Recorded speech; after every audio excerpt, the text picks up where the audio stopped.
Hello दोस्तों, welcome back to my channel. कैसे हैं आप लोग? आई होप आप लोग बहुत ही अच्छे होंगे। तो दोस्तों, थंबनेल देख के तो आप समझ गए होंगे कि आज किस टॉपिक पे हम लोग डिस्कस करेंगे, यानी कि मशीन लर्निंग। तो स्टार्ट करते हैं। मशीन लर्निंग आर्टिफिशियल इंटेलिजेंस का एक सब फील्ड है जो स्टैटिकल मॉडल। अब ये स्टैटिकल मॉडल क्या होता है?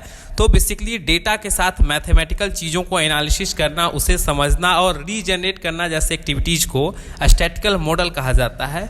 तो बेसिकली मशीन लर्निंग इसी स्टैटिकल मॉड्यूल और एल्गोरिदम के डेवलपमेंट पे फोकस करता है, जो कंप्यूटर सिस्टम को डेटा के बेस पर सीखने, प्रेडिक्शन करने या डिसीजन लेने में सक्षम बनाता है।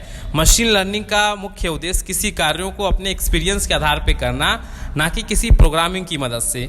अगर हम इसे सिंपल तरीके से समझने की कोशिश करें तो जैसे मनुष्य को अगर गाड़ी चलाने का अनुभव हो तो उसे इन फ्यूचर कभी भी उसे गाड़ी चलाने को कहा जाए तो ऑटोमेटिकली अपने अनुभव के आधार पर चलाएगा, ना कि उस समय किसी की हेल्प लेगा, यानी कि किसी स्मार्टफोन, गूगल्स या अन्य किसी चीज़ों का, बिकॉज उसे एक्सपीरियंस है।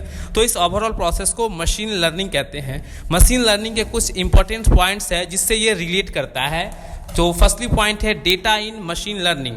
मशीन लर्निंग काफ़ी हद तक डेटा पर डेवलप यानी कि निर्भर रहता है। इसमें लर्निंग प्रोसेस को इजी करने के लिए जैसे डेटा स्टोरेज, डेटा कलेक्शन और डेटा प्रोसेसिंग जैसे कार्यों के लिए इसका यूज किया जाता है। डेटा के कई फॉर्म्स हैं, जैसे स्ट्रक्चर डेटा जैसे कि डेटाबेसेस, अनस्ट्रक्चर डेटा जैसे कि text, images, etc, semi structure data जैसे कि XML।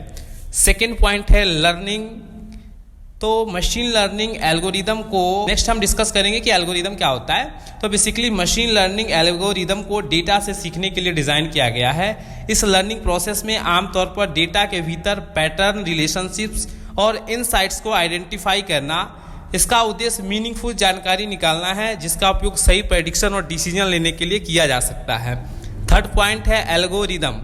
मशीन लर्निंग में एल्गोरिदम एक कंप्यूटेशनल मेथड है जो सिस्टम को सीखने और प्रेडिक्शन करने में सक्षम बनाता है। इस एल्गोरिदम के कई टाइप्स में कैटेगराइज किया गया है, जैसे सुपरवाइज लर्निंग, जहां एल्गोरिदम को लेवल डेटा के लिए ट्रेन किया जाता है। अनसुपरवाइज लर्निंग, यहां एल्गोरिदम को अन लेवल के लिए डेटा में पैटर्न की पहचान करता है। रीइंफोर्समेंट लर्निंग, इसमें एल्गोरिदम को इन्वायरमेंट के साथ इंटरेक्ट करना और इन्वायरमेंट का फीडबैक लेना है।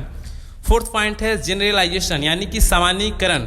मशीन लर्निंग एल्गोरिदम को उस डेटा से सामान्यीकरण करने के लिए डिज़ाइन किया गया है जिस पर उन्हें ट्रेंड किया गया हो। इसका मतलब यह है कि नए या अनसीन डेटा जिसे उसने कभी नहीं देखा हो, उस पर भी सही प्रेडिक्शन या डिसीजन लेने में सक्षम होना चाहिए, ना कि केवल उस डेटा पर जिस पे उसे ट्रेंड किया गया हो। फिफ्थ पॉइंट है prediction and decision making. Machine learning का पहला उद्देश्य प्रेडिक्शन या ऑटोमेटिक डिसीजन लेने के लिए सीखी गई जानकारी का उपयोग करना। इसमें image recognition, natural language processing, recommendation system, fraud detection यानी कि धोखाधड़ी और भी बहुत सारे वर्क शामिल हैं। सिक्स पॉइंट है इटरेटिव प्रोसेस यानी कि पुनरावृत्ति प्रक्रिया। पुनरावृत्ति प्रक्रिया उसे कहते हैं जैसे कि यात्रा, लूपिंग, चलना। इस ओवरऑल प्रोसेस को हम पुनरावृत्ति प्रक्रिया कहते हैं। तो बेसिकली मशीन लर्निंग अक्सर एक इटरेटिव प्रोसेस होता है जिसमें मॉड्यूल्स का ट्रेनिंग, उसके परफॉर्मेंस का मूल्यांकन और परिणामों को बेहतर बनाने के लिए एल्गोरिदम के रिजल्ट्स को इम्प्रूव करता है। सेवेंथ पॉइंट है इंटरडिसिप्लिनिंग फील्ड यानी कि अंतर विषय क्षेत्र।